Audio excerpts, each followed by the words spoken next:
I, Joseph Robinette Biden Jr. I, Kamala Davy Harris. Do solemnly swear. No time to waste. Get to work immediately.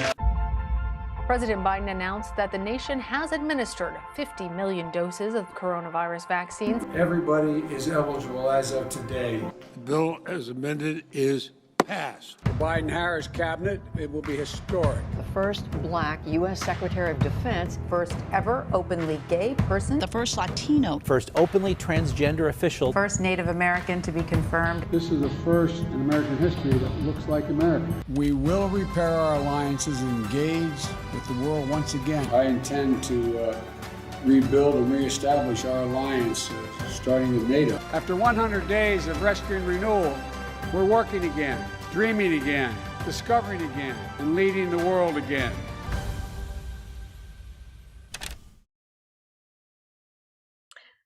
Good afternoon, everyone. I'm Marlene Monfiletto-Nice, the Deputy Cultural Affairs Officer at the U.S. Embassy in Rome. Welcome to another edition of Transatlantic Thursdays. This is our weekly program that we put on in collaboration with our consulates in Naples, Milan, and Florence. So today, we are talking about the 100 days, the first 100 days of our new President Biden's administration. And we have our expert from the United States, Professor Paul Sracic, who is talking to us from Youngstown University in Ohio. And also we'll have Professor Francesco Clementi from the University of Perugia here, who will act as our moderator. But before we get to that, we have a special message from our Chargé d'Affaires, Thomas Smitham. Welcome. Good afternoon to everyone. Thanks very much for tuning in today. Thank you to our guest speaker, Professor Paul Sracic from Youngstown University, for joining us today to talk about the first 100 days of the Biden administration. Before we get into the program, though, my colleagues asked me to give you a little bit of a perspective on the U.S.-Italy relationship under this new administration and where we see that going. So let me briefly touch on a few topics to get you guys started for this seminar. The first thing I'd like to emphasize is that the U.S.-Italy relationship has never been stronger. And I know I'm supposed to say that because I'm a diplomat and that's my job, but we've seen really tangible manifestations of that under the Biden administration, as well as the new Mario Draghi administration here in Italy. And there's a real alignment of interest that we've seen under those two leaders. I'll touch upon a couple things related to what's just recently happened, and then how I see a few of the main areas in our relationship going forward. The first issue to say is that there's been a lot of interaction between these two teams. So Foreign Minister Di Maio was the first foreign minister to go to Washington, had very good meetings with Secretary Blinken a couple weeks ago.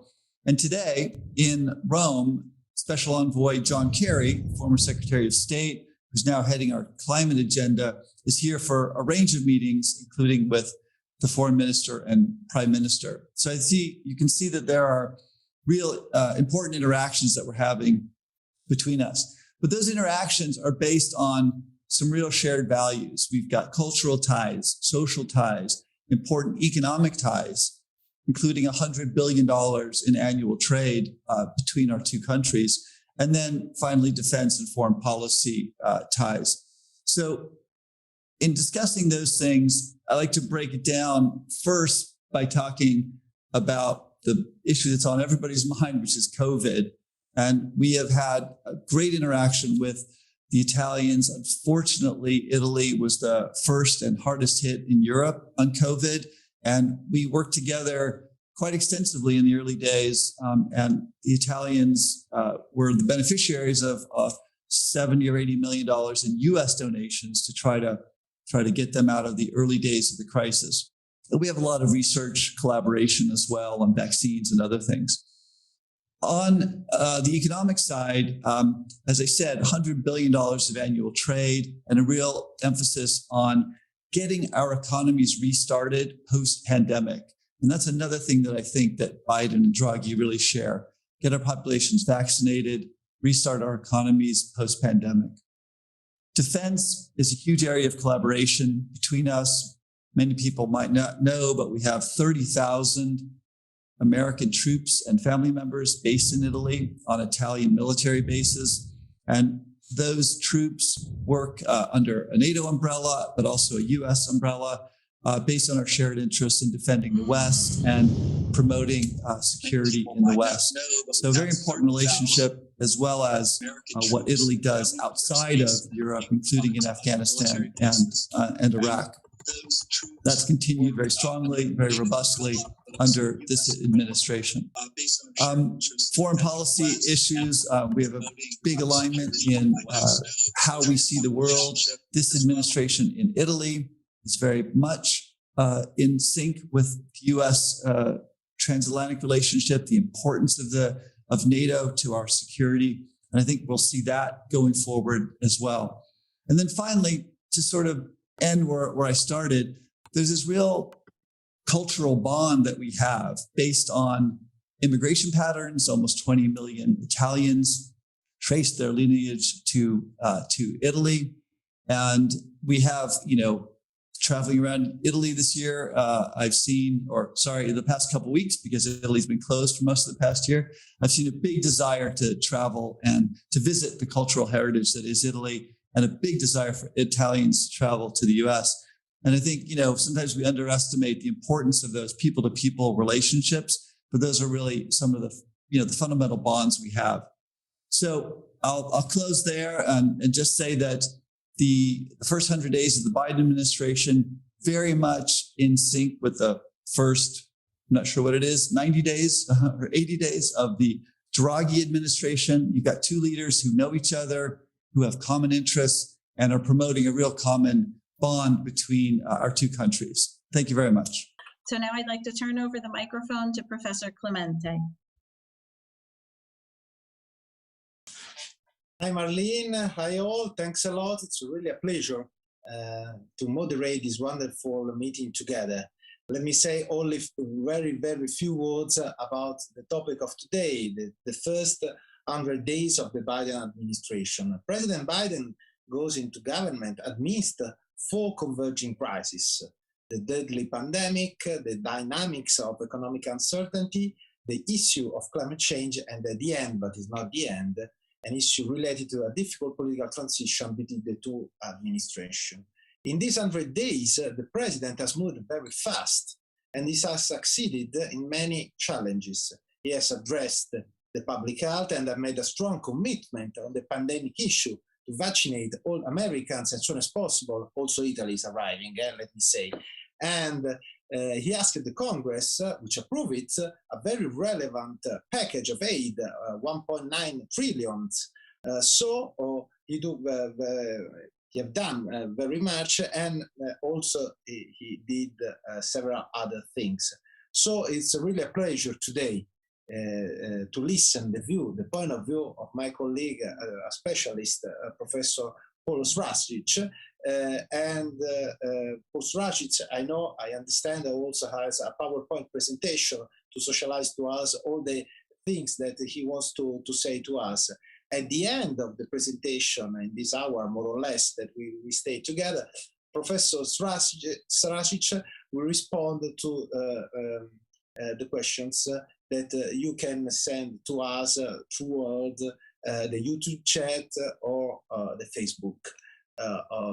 And we have also special guests that will say something, say questions to Professor Sracic. So, Paul, the floor is yours. Thank you so much. Thank you, Professor Clementi. I appreciate the welcome and the introduction. I'm very happy to do this today. I really appreciate the work of the State Department in Washington, D.C., the U.S. Embassy in Italy for setting this up. I have very fond memories back in November of 2018 visiting your class and visiting Italy. We were talking about the 2018 midterm elections at that point, and now we're already talking about the results of the 2020 election, and soon I'll probably be talking about the 2022 midterms coming up. Maybe even mention that today as we move forward. So American politics moves on and on, very, very quickly. What I'd like to start now is to share my PowerPoint with you. and talk to you a little bit about some issues in the first 100 days. So I'm going to be sharing the PowerPoint now. 1 minute.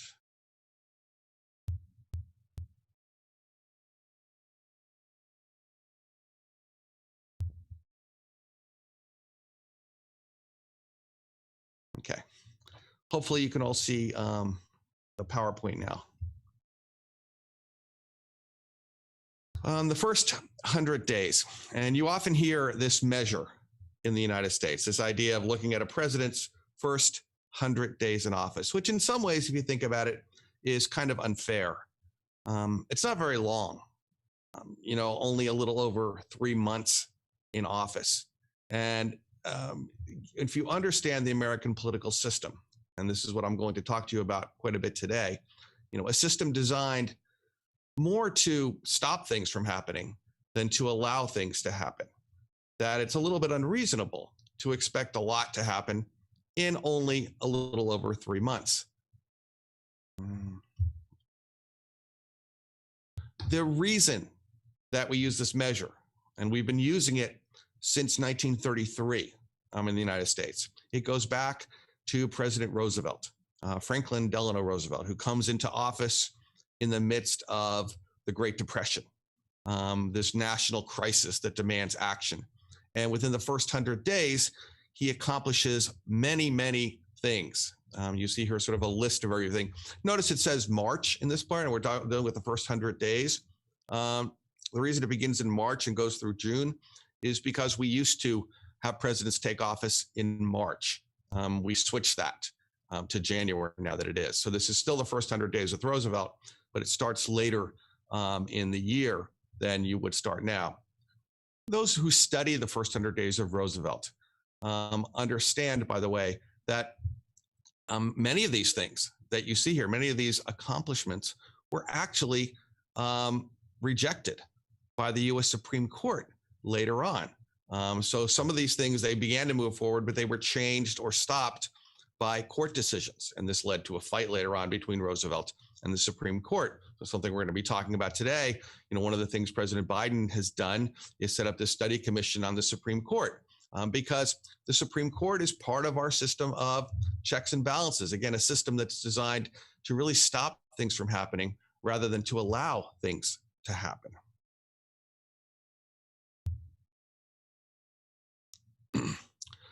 President Biden's approval numbers during his first 100 days. And if you look at it, he is about, on average, if you take former President Trump kind of out of the equation, a very polarizing figure, of course, who had very low approval numbers really throughout his presidency. But Biden is back to where most kind of recent presidents are, right in that range. If you look down to the very bottom of the screen to President Eisenhower and President Kennedy, you're not going to see numbers like that nowadays, 73%, 83%.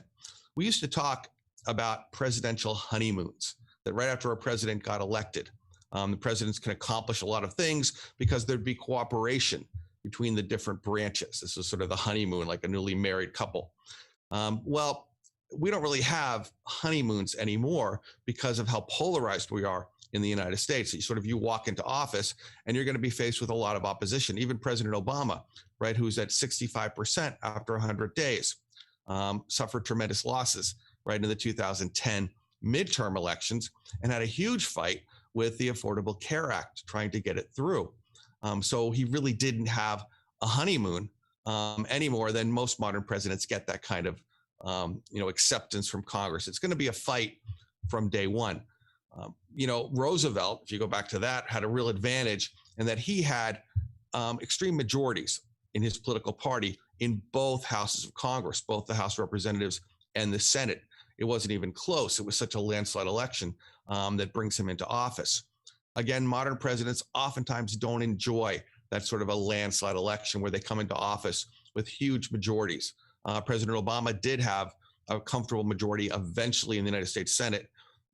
Certainly, as we'll talk about in a second, President Biden doesn't enjoy that advantage.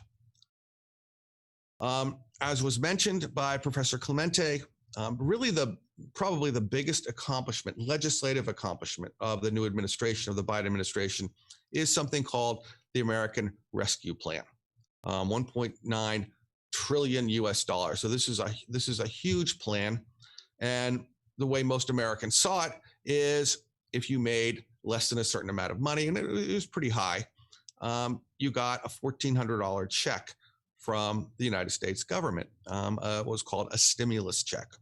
There were also extended child tax credits, more than $350 billion to state and local governments, money that's still being distributed, an extension of unemployment benefits through August, something that's actually becoming a little bit controversial in the United States. But this whole thing, one of the things to realize is it wasn't passed in a normal way. And this tells you something about the difficulties faced by any president in the United States. It was passed without really any Republican support and passed through a process known as reconciliation, which I'll explain to you in a minute, which is a very unusual legislative process in the United States. We're constantly having to kind of change the system or try to work around the system to get anything done. Even this kind of accomplishment, which one would have thought would have been fairly easy for politicians to put money in the pockets of voters. But even this was very, very difficult to do. As was also mentioned by Professor Clementi, the fight against COVID. And you see that the United States is doing very, very well in vaccinating a high percentage of the American people. And then we're seeing the results of that now, I think, with COVID numbers dropping precipitously, COVID deaths dropping precipitously, and the United States beginning to really open up again because of this. Certainly, one of the things that President Biden was elected to deal with is this pandemic, this global pandemic. And of course, there's global elements to this too. We're just talking about kind of domestic elements here. Globally, a return to the Paris Accords, bringing the United States back in to the Paris Accords or the Paris Agreement on climate change. I know very important to the world, right, that the United States came back in. We'll talk about how this, happened, right, with the Paris Agreement. Remember, from the perspective of the United States, the Paris Agreement is not a treaty. If it had been a treaty, it would have to have been approved by the United States Senate, by an extraordinary vote of the United States Senate, which is pretty much not going to happen. So it was done by what's called executive agreement by President Obama. One of the problems with these executive agreements is that when it's done simply by a president, it can be undone by the next president. And of course, that is what President Trump did, withdrawing us from the Paris Agreement. And now, by executive action, executive order, President Biden has brought us back in to the Paris Accords. You didn't need Congress to cooperate. It's much easier for presidents to do things when they can act unilaterally by themselves rather than having to act through Congress. The reason for this is this complex system of separation of powers that we have in the United States, or really more accurately phrased, and this is from very famous American political scientist Richard Neustadt. It's not so much separation of powers, it's separate institutions sharing power. So in order for things to get done in the United States, you have to get the cooperation of these separate institutions, each of which has its own interests in mind. I have here, if you look down at the bottom right, the composition of the United States Senate after the 2020 elections. And you see we talk about us being a 50-50 nation. Well, the Senate is literally 50-50, right? There's 100 members and they're exactly tied. You notice that, the blue in the United States signifies the Democratic Party. The red signifies the Republican Party. You see those two, yellow or beige dots there for independents. That's Angus King and Bernie Sanders, who you probably know about, who, although they work with the Democratic Party and are sort of considered Democrats for purposes of organizing the Senate, are actually independents, but necessary to the 50 votes that the Democratic Party has. So 50-50, tied. Under the U.S. system, the Vice President of the United States, Kamala Harris, also serves as the president of the Senate. Of course, Vice President Harris was a former member of the U.S. Senate. And when she was a member of the U.S. Senate, she could vote on anything. As vice president, the only time she is allowed to vote is in the event of a tie. And of course, with a 50-50 Senate, you can expect that there will be ties. And she has been very active, kind of in that role of breaking ties. She has spent more time in the Senate than one would normally expect of a vice president because of her very important role of giving the Democrats that 51st vote in order to have a majority. Now, she isn't always able to do that because, you know, the political parties in the United States, as you know, if you study the United States, we have only two major political parties. And we often say 50-50 to note that distinction between Democrats and Republicans. But of course, there aren't just two ideologies in the United States, right? Like, you know, many countries, if we had a different sort of political organization, if we had sort of proportional voting and things like that, then we would probably have multiple political parties. But because we have single member districts, what you end up with is only two political parties, but both of those parties encompass a lot of divisions. If you're following US politics, you just saw that in the House of Representatives, in the fight between Representative Cheney, sort of a throwback Republican, who, you know, argues against Republicans who want to question the results of the 2020 election. She's removed from her leadership position just yesterday.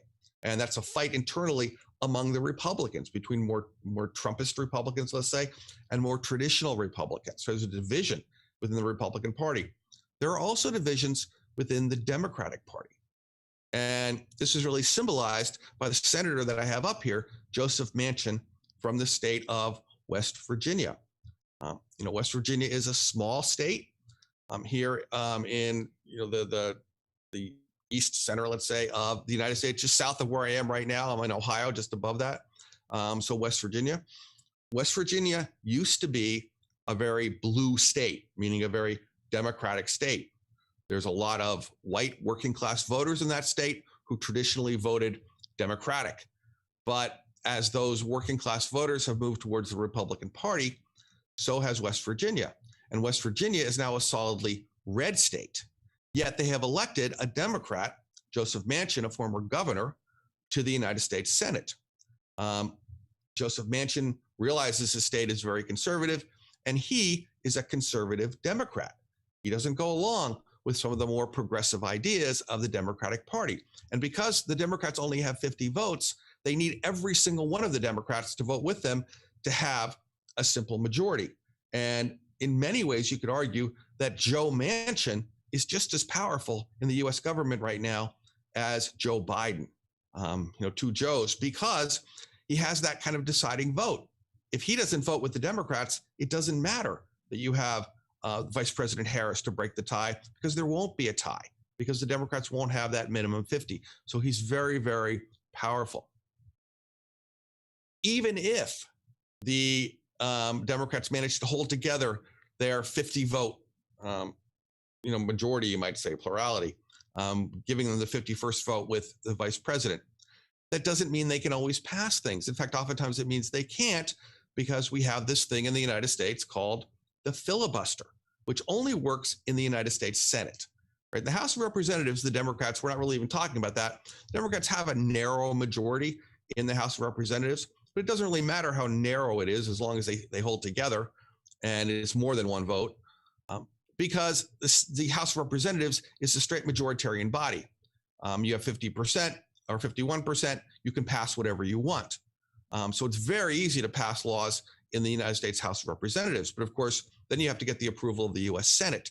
And in the Senate, you have this thing called a filibuster, which in practice means you need to have 60 votes to accomplish anything, to pass anything, not 51 votes. It's based on the idea that there's each house, the Senate and the House of Representatives, sets their own rules. And the Senate rules say, in part, no senator shall interrupt another senator, meaning that when a senator is speaking, nothing else can happen. In 1806, the Senate added a rule allowing basically what's called the previous question motion to be removed. Moving the previous question is a way of cutting off debate. So if you take that out, you can't cut off debate. So as long as somebody's talking, nothing else can happen. And that's literally what a filibuster is supposed to be. The picture that I have here is from a very famous movie, Mr. Smith Goes to Washington. And a famous American actor, Jimmy Stewart, is filibustering a corrupt bill that is moving through the United States Senate. And most Americans have seen this movie or are familiar with it. And that's where they become familiar with the idea of the filibuster. This is the talking filibuster, something that we really don't have much. You basically just threaten to filibuster. You don't actually have to talk. I can explain to you why that's the case. It doesn't really benefit either side to have that talking going on. But what it means in practice is as long as you're talking, nothing else can happen. Now in 1917, you had a rule added, Rule 22, which adds something called a cloture motion, which means it's an ability to cut off the debate. Originally, it took a 2/3 vote, right? So 67 now it would be in the Senate to cut off debate. In 1975, the Senate changed its own rules because it can do that to make it 3/5. That's where we get the 60. So now to cut off debate and move to an actual vote, you need 60 senators. So 51 isn't enough. 50 isn't enough. So of course, to pass anything, basically you've got to have 10 Republicans cross over and vote with the 50 Democrats. And given how polarized our politics is right now in the United States, that's not going to happen very often. Because of that, because of the difficulties of the filibuster, you hear about something called reconciliation. And the recovery plan that we just talked about, which gave the checks to the American people, that didn't pass through normal order because it would have been filibustered and it would have been killed. It was passed through something called reconciliation. This very, very odd rule anomaly, let's say, in the United States Senate, which really starts back in 1974. What had happened, and this is under President Nixon, is Nixon had really kind of taken control of the budget. And he was refusing to spend money, for example, that had been appropriated by Congress. There was a really fight between the executive branch and Congress over the budget. So what Congress decided to do is come up with something called a budget resolution, which is a budget blueprint that they pass in the spring. And it basically lays out the federal budget, writ large, not very specific necessarily, but overall kind of spending levels. And the idea was, by the way, to try to combat the growing at that time federal deficit, which of course has really exploded since then. So it's a budget resolution passed by the House and Senate. And because they wanted it to happen quickly in the Senate, the rule for a budget resolution is it is fast-tracked, which means for our purposes, it cannot be filibustered. So it's very quickly to go through. Now, what they realized is they were passing this blueprint in the spring, but the federal fiscal year doesn't end until the fall. So they would pass this overall blueprint, and then they would pass individual appropriation bills. At the end, they wanted to clean things up, meaning the spending bills wouldn't necessarily match up completely with the budget resolution, particularly the overall budget level, the numbers of spending. So they had something called budget reconciliation that was part of the Budget Act of 1974, where they could look back and say, we need to try to climb back to those original numbers. We spent too much money here, so maybe we're going to have to spend less money somewhere else, and we'll do that by a budget reconciliation bill. And because the budget resolution was fast-tracked, so was budget reconciliation. It could not be filibustered. Right away, senators began to see, now we can get around the filibuster by simply calling everything budget reconciliation. So it was abused really beginning in 1980. Robert Byrd, Senator Robert Byrd, who is pictured here, another senator from West Virginia. And actually, Joe Manchin has taken Robert Byrd's seat when Robert Byrd passed away. But Byrd was a very protective of Senate traditions. And he had been one of the ones who had authored the Budget Act of 1974. So 10 years later, in 1985, his argument was that it had been abused. It was being used for non-budgetary items. So he instituted a rule change, we call it the Byrd Rule, that says any provision passed using reconciliation must have a budgetary impact. Now, the enforcer of the rules in the United States Senate is the Senate parliamentarian. So this puts the parliamentarian in a very difficult situation in that he or she, currently a she, now would have to sort of rule things essentially out of order under the Byrd rule. And there was a big controversy, even with that, the American Rescue Plan, that in the House of Representatives, the Democrats really wanted to establish a federal minimum wage law. And that was ruled to not have a budgetary impact by the parliamentarian in the Senate, and therefore it couldn't be part of the law as passed by the US Senate if you were going to pass it through reconciliation, and that was the only way you could pass it. So there has to be some budgetary connection to this. And again, a lot of things affect the budget, so it's going to be a judgment call in many situations, a judgment call made by the Senate parliamentarian, essentially the rule keeper in the Senate.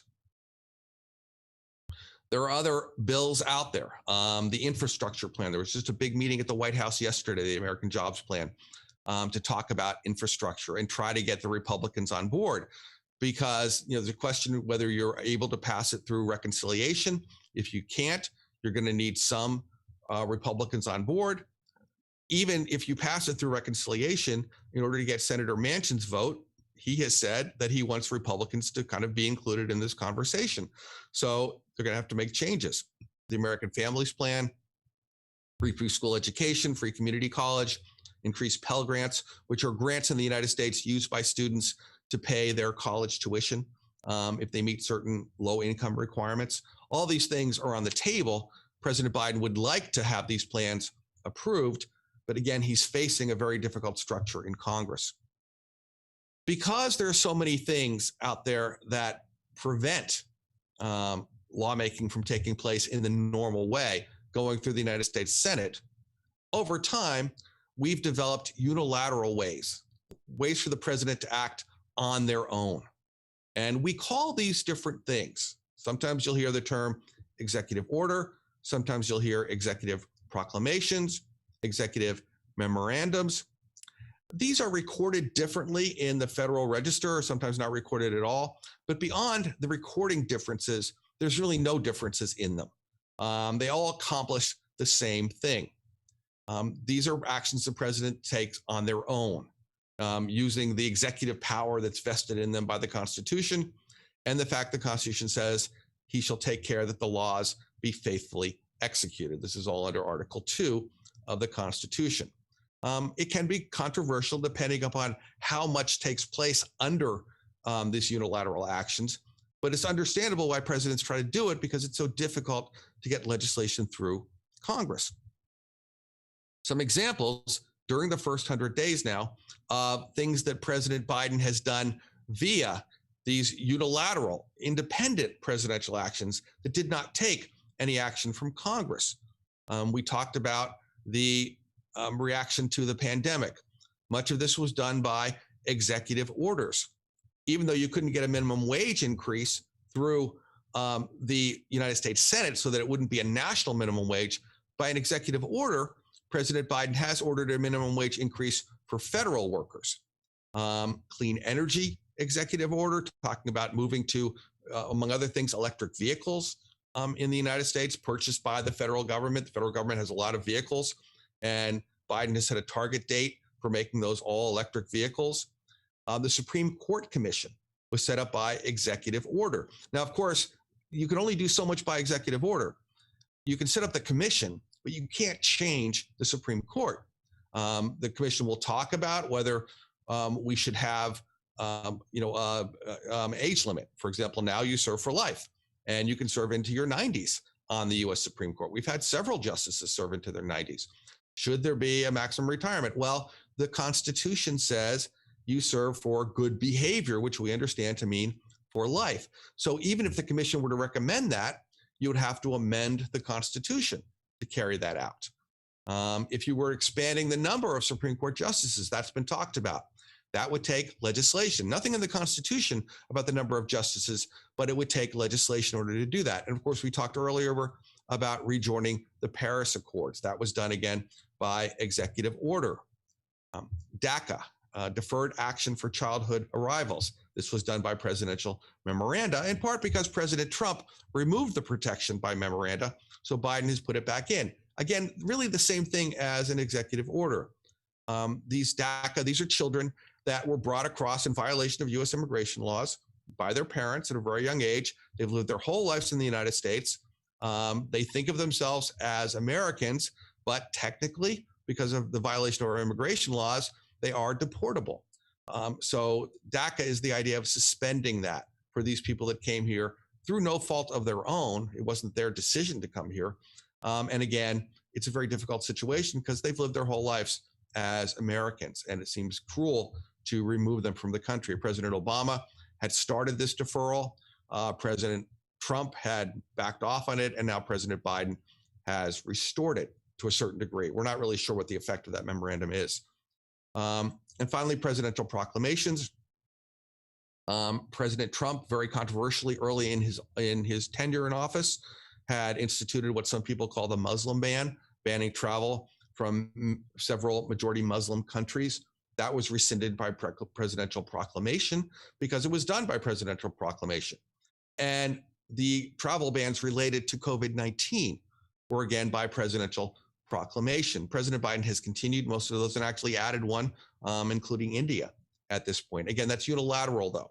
Now, in terms of immigration and things like that, Congress does have the lead role, but we haven't passed any significant immigration legislation in the United States since the 1980s, in part because of, again, the fight between the two political parties.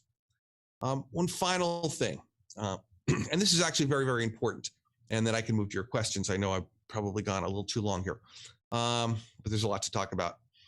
Trade Promotion Authority. This is a really big deal. It allows presidents to negotiate free trade agreements without the threat of amendment or filibuster.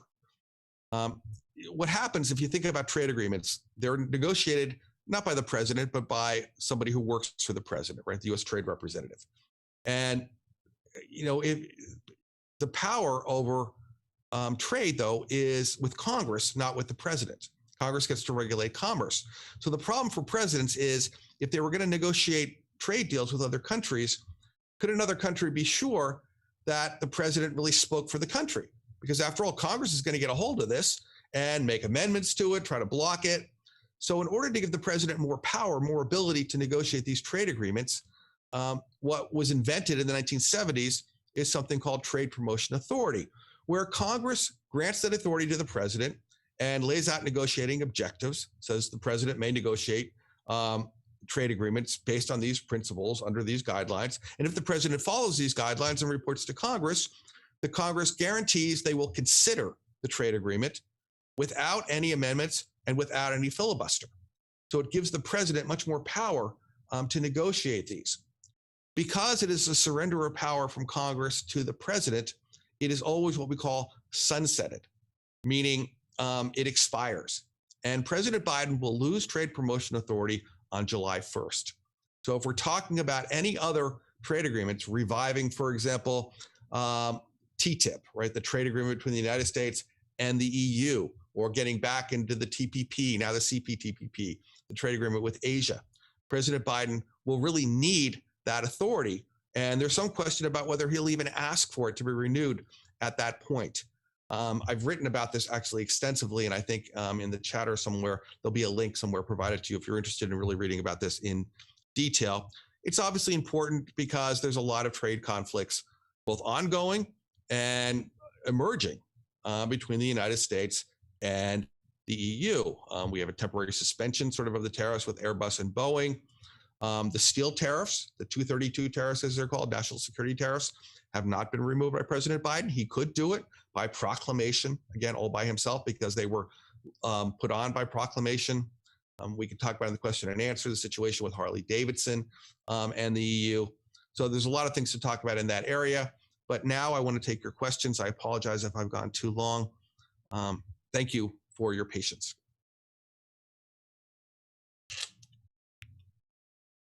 Thank you so much, Paul. Wonderful. Okay, really many thanks, Paul. Thank you so much. Very, very interesting, and especially I would say The technical details were really, I appreciated, about majorities, filibusterings, and the sources of law, I would say. Seemingly small things, but which really make a difference. So now, however, it's really a time for questions. And if you agree, Paul, I would collect the questions 2 or 3 at a time, starting with our special guests, because they have certainly special questions. So let me check in the chat. I would ask for the first question to the Professor Francesca Longo from the University of Catania. Francesca, the floor is yours. Please check the time. Thank you so much. Thank you so much. Thank you, Professor. I have a very quick question for you. Among the actions President Biden made, you mentioned immigration policy. President Biden is working to enact a new immigration policy, reversing and updating positions taken by the former administration. I wonder if, in your opinion, President will be able to reverse the Trump's approach on immigration, despite the institutional constraints you mentioned very, very clearly, and despite the last poll showing public opinion, which seems to be a little bit against this new approach. This is my first question. And the second is the agreement with Mexico, Guatemala, and Honduras to temporarily increase border security and to stop migrants' entrance the U.S. border could be seen as a sort of bake-off from Biden's commitment to restore a human immigration system, since security forces in all 3 countries have been accused of inhuman treatment against migrants. Thank you, Professor. Well, thank you for the question.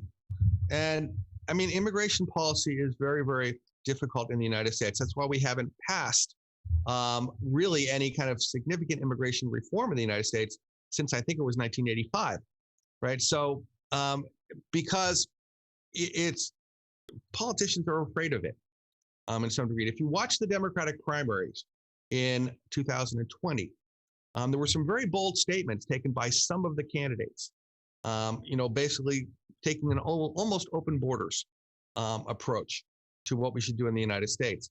And there was a lot of pushback, and some of that pushback, even during the debates, came from President Biden as a candidate, in part because the polls that you have referenced. And it's difficult when you're polling immigration. So much depends on how you phrase the question, as you know, whether people support it or not. But the crisis that we're now having at the southern border of the United States, people do see that. And the Republicans, of course, have blamed that on President Biden, and they have blamed it on the fact of him sort of hinting that we would become more open about immigration. And the argument is that encourages people to come forward. So he has to deal with that political reality. The only things I think Biden can accomplish in the area of immigration right now are going to be things he can do unilaterally, things he can do by executive order. And we're not sure, that's one of the problems, is really we're not sure of the parameters of what a president can do simply by executive order. Many of the things that President Obama did, even with DACA, were challenged in the courts. And there's some ongoing challenges actually to that. So again, even these unilateral actions are subject to court challenges and may not go through. But realize that for most Americans, they see immigration as domestic policy, right? Not international policy. So their question is, how does it affect the United States? And not whether it's fair or unfair to people seeking to come to the United States. Unfortunately, that's not the basis, right, for how they're going to behave politically. And President Biden knows this. Remember, we have a strange political system in that we are constantly having elections. You really don't even get 2 years when you're elected to the House of Representatives, even though it's a 2-year term. It's not even a full 2 years. So as I hinted at the beginning of my presentation, very soon, we're going to be talking about the midterm elections. Honestly, I've already given a lot of interviews on the midterm elections, and it's only 2021. But that's on the president's mind. It has to be. He's got a narrow majority in both houses of Congress right now. And history tells us that he is very likely to lose those majorities, particularly in the House of Representatives. Almost every midterm election, the party in power loses seats. So he's got to worry about particularly those Democrats that are in swing districts, a district that could go Republican or Democratic. And immigration is a wedge issue in those districts. So a wedge issue meaning the election could turn right on that particular issue, move voters who might vote Democratic to vote Republican. So he's got to worry about that, and taking action that is too bold in the area of immigration could cost him any other accomplishments that he may want to do in the final, second 2 years in office after the midterms. So, very difficult. And again, you can't do immigration reform by reconciliation in the Senate, and that means you need 10 Republicans. So how do you design a plan that's going to get 10 Republicans to cross over and vote with the Democrats? Very, very, I don't know what that plan is. And even if you had Republicans who wanted to go along with it, they have to worry about their voters and their base, which is not very much pro increasing, immigration into the United States or making it easier. So, and they would be primary if they didn't, meaning that they'll be challenged for their own seat. You've seen many Republicans, for example, deciding not to run for re-election in the Senate in 2022. Rob Portman in Ohio, my senator, senator in Pennsylvania. And I think in part of that, these are both sort of more bipartisan senators who would be willing to go along with the other side. And maybe because they're not running for re-election, they'll have the freedom to do that. But there aren't 10 of them, and they're not enough. And it shows you really that the fear of voters that you have. Anyway, I've gone on too long. Thank you. I hope that kind of answered the question. Thank you, Paul. You have done a great presentation because we have several questions for you. So please take your time, but consider, yes, thank you. It's very important that you can understand, because also we have several questions from YouTube and from Facebook. But first of all, I have Professor Maria Elisabetta De Franciscis from the University of Federico II of Naples. Maria Elisabetta, the floor is for you. Thank you. And I'll be as concise as possible, hoping to get a nice long question. My question is related somehow with your finishing point, Professor Sracic, and I thank you for your introduction and all. I'm thinking about the ousting of Liz Cheney from the leadership of the Republican Party.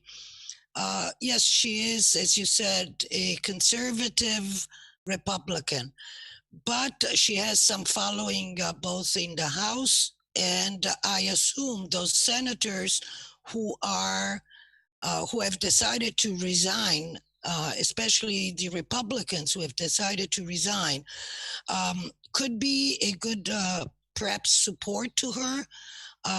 They look at, my impression is that and I ask for confirmation, that they look for institutional relationship and cooperation more so than the Trumpist elected, both in the House and in the Senate. Do you foresee a possibility then for Biden to have some cooperation there? Thank you. Right. And I think there is. Now the problem is you can get some, but can you get to 10?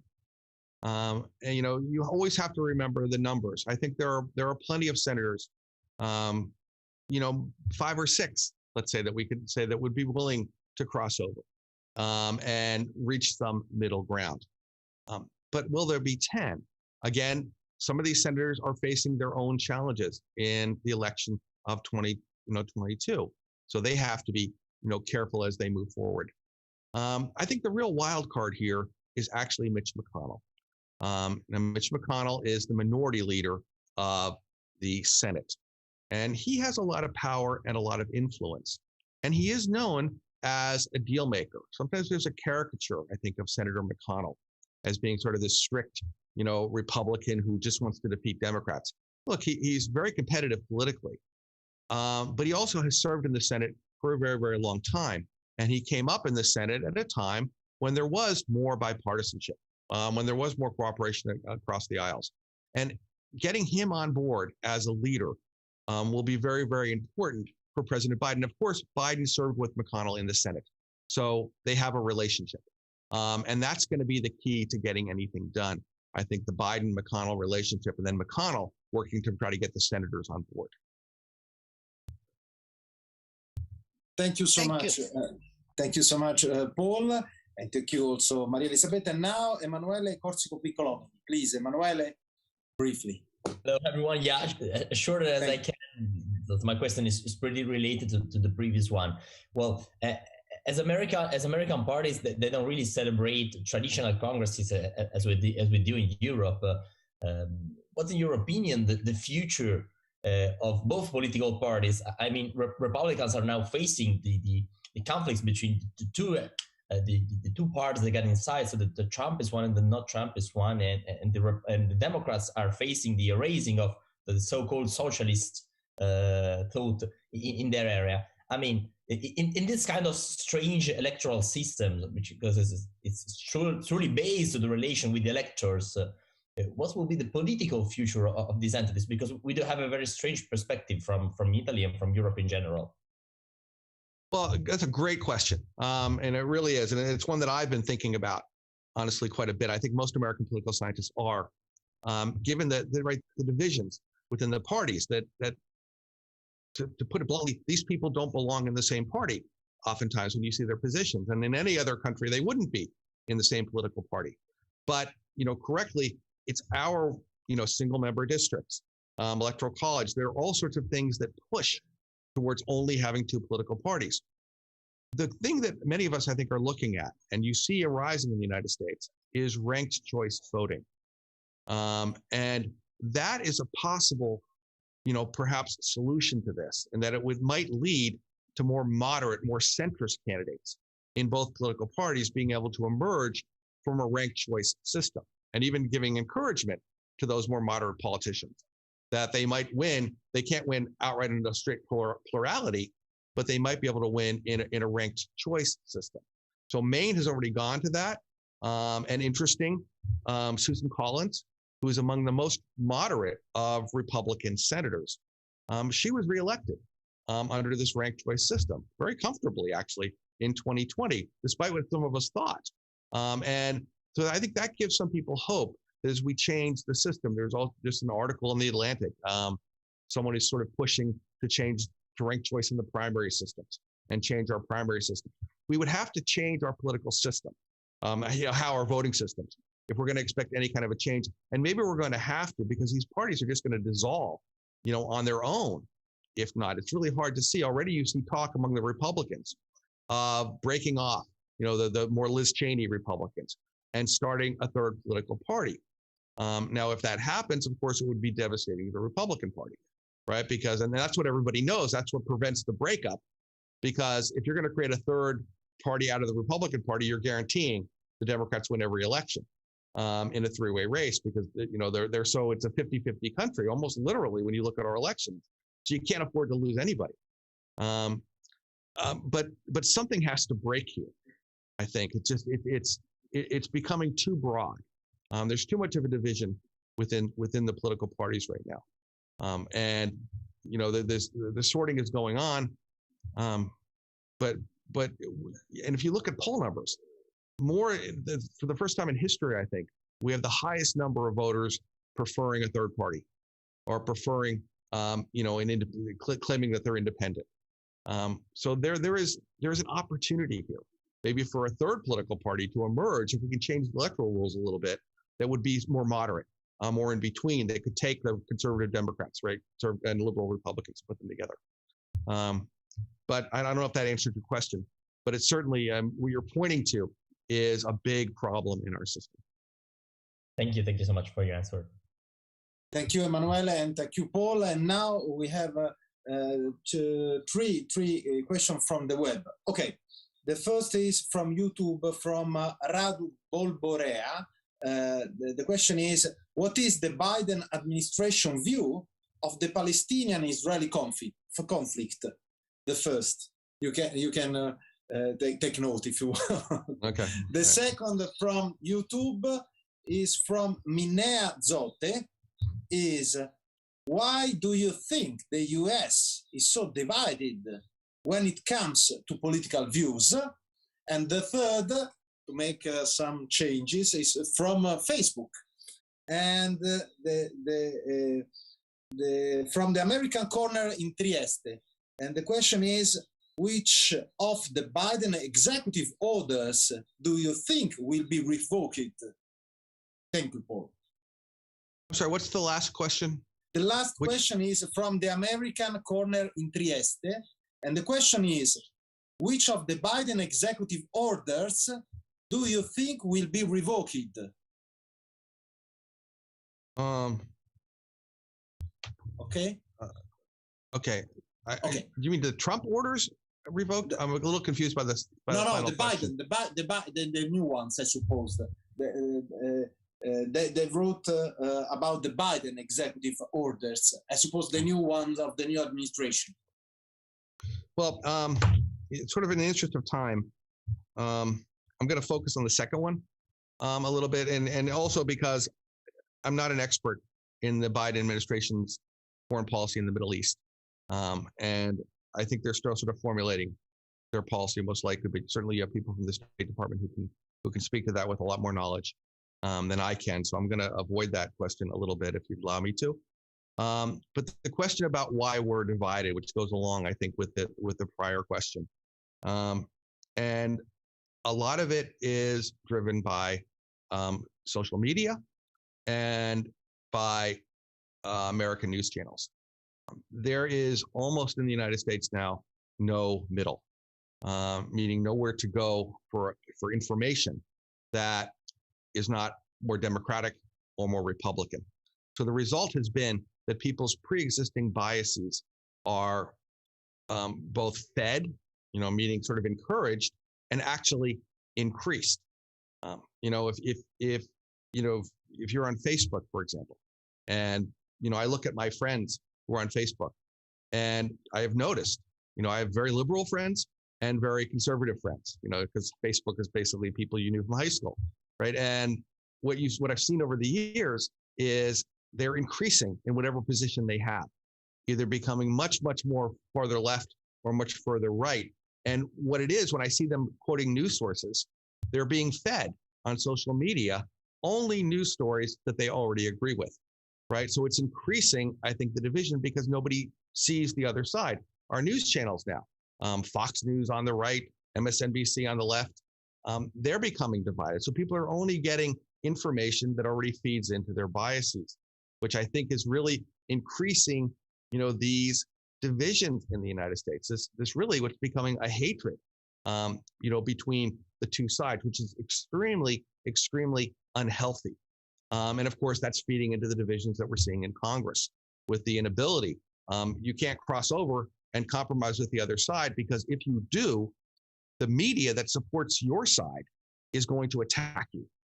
And that's what people are going to see. That's what your voters are going to see. And this is, you really can almost trace it to the internet.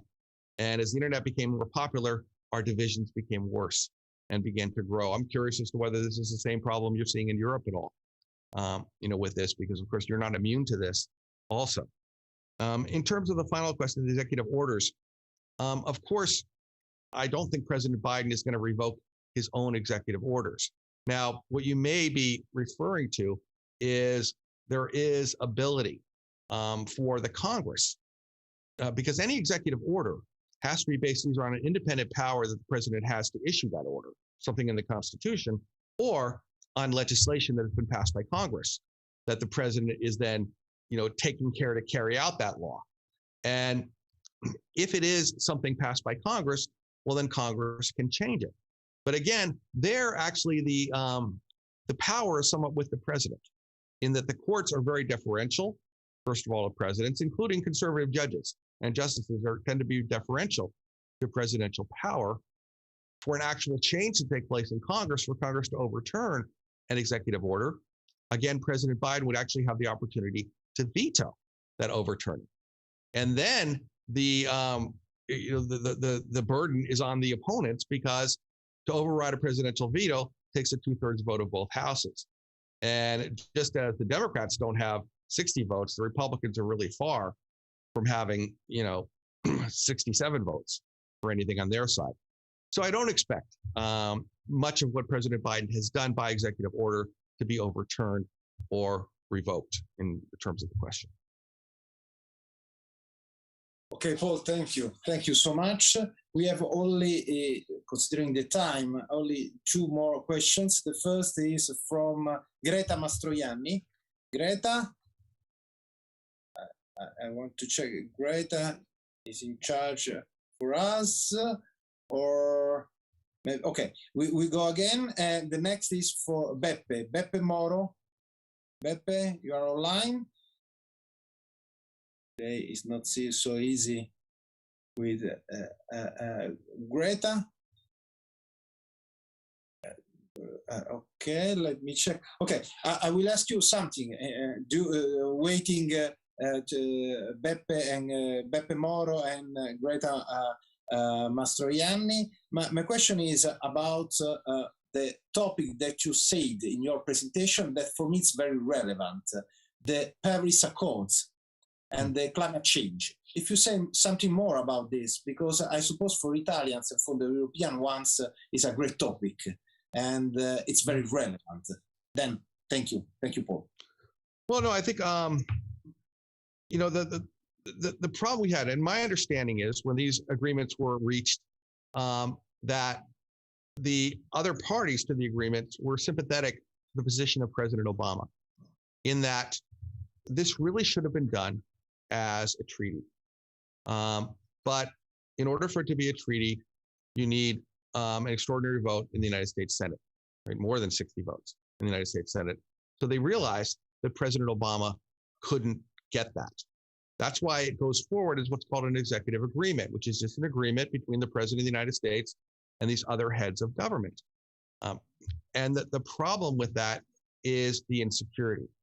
That, I would love to tell you that we are now in the Paris Accords and we're never going to leave again. But the reality is, it all depends on what happens 3 years from now, right? When we will have another presidential election. And we are a 50-50 country. This election was close in several states. In enough that the electoral vote might not have been close, but just as the 2020 election, which didn't look that close, the 2016 didn't look that close in the Electoral College, this one didn't either. But when you look at the state level, fewer than 100,000 votes, you move them around and you change the result of the election. So it is quite possible that either a President Trump returns or someone similar to President Trump gets elected and does exactly what President Trump did very early on. You see this sort of theme in American politics too.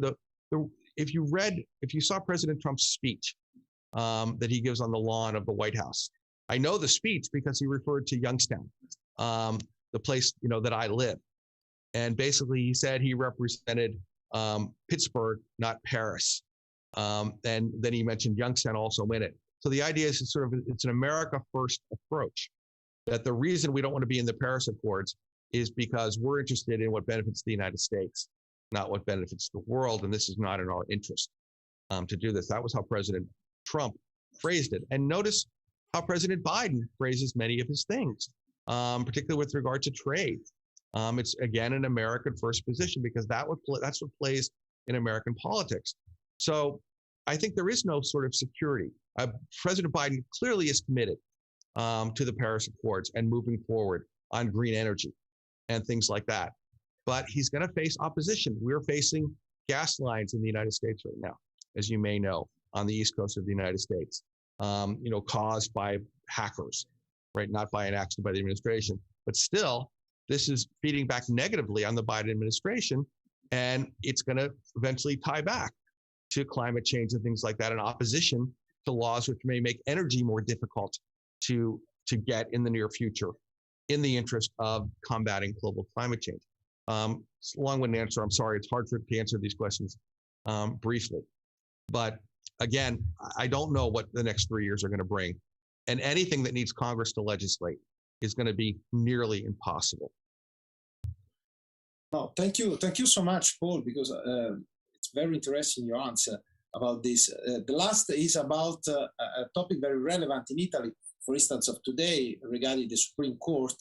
And could you say something about the so relevant commission, Bauer Rodriguez, about the Supreme Court, but very briefly, in a short, because for the Italians and not all for the Italians, it's very relevant to understand how you manage the power, the judiciary power. Then please, thank you. Right, well, I mean, the Supreme Court has been part of our elections for the last 30 years. Even though we call the Supreme Court non-political, it's always an issue when presidents are running for office, because we know that presidents get to make the nomination. We've changed the rules in the U.S. Senate. It started to be changed by the Democrats with regard to the lower courts. And then when the Republicans took over, they changed it with regard to the Supreme Court. So whereas before you could filibuster a nomination, and of course, if you need 60 votes for a nominee, you're likely to get a much more moderate justice being put on the Supreme Court, because you need to get some compromise between the two sides. Now, compromise is not necessary. Right now, if there was a vacancy on the Supreme Court, and you do have some Democrats trying to encourage one justice, Stephen Breyer, who's in his late 70s, to leave the court now so that President Biden can make an appointment. And, he would narrowly have the votes to do it. But if that doesn't happen, Jimmy Carter, for example, was president back in the 1970s, but did not appoint anybody to the Supreme Court because there weren't any vacancies, whereas Donald Trump had several appointments. And they were all confirmed by a simple majority vote. And they're all conservative. And they're young, right? So they're going to continue on the court. That's what's driven this, is the idea that you have this conservative majority that could stop sort of more progressive policies from moving forward, arguing that they violate the Constitution. That's what's led to this movement to increase the number of justices. It's sort of an anticipation of what might happen as much as in what has actually happened, I think. We'll have to see what the court does. What the courts have done in the past, by the way, is they're aware of the political tension. And certainly Chief Justice Roberts is. And they try to diffuse it, I think, by moving to the middle. That's what we've seen before. That's actually what happened under Roosevelt, when President Roosevelt tried to pack the court. The court moved and changed and started saying, oh, everything's constitutional now that was unconstitutional. So anyway, this commission, I think, is a political way for President Biden to satisfy those on the left who really want to change the court, understanding that there really is nothing that he can do. He doesn't have the votes to do it. I think the commission will issue a report that'll have some relevance. People will talk about it, but in the end, we're not going to see any changes. I can pretty confidently predict that. Really, thank you so much, Professor Sracic. Thank you so much for your answer, for your presentations. And I will give the microphone to Marlene Nice. Thank you, Paul. Really, thank you. Thank you. Marlene. Hi. Thanks, everyone. Professor Sracic, really, you carry so much information around with you. It's fascinating to listen to you and our other experts in this area have a discussion today. It was very, very informative. Thank you. And Professor Clementi, I can't thank you enough for coming in and moderating this program. And many people might not know, but I'd like to mention that we worked with Professor Clementi before. He ran a master class on the US elections for us during 2019 to 2020 that ended in quite an exciting year that we couldn't have planned for if we tried. So thank you for coming back and working with us again. Thank you, Professor Sracic, for being part of our program again here in Rome and Italy. And thanks to our panel who came on to ask questions as well. Apologies if we had some technical issues again today, but hey, that happens, right? I just wanted to mention that we're going to be back next week on May 20th. We have a program again at 3 p.m. It is Where We Stand, LGBTQI+ Rights. Our guest speaker will be Kai Feldblum. She's a longtime civil rights advocate and scholar specializing in issues regarding LGBTQ+ people with disabilities and women. And we have a couple other speakers, Vincenzo Bavaro, who teaches American literature at the University of Naples L'Orientale, Alexander Schuster, a researcher in law at the University of Innsbruck in Austria, and Carmen Ferrara is a queer activist from Naples and part of Antinu Archigay Napoli board. So we'll have a very interesting program again next week. I hope you can all come back and join us. Thanks again. Thanks to the team.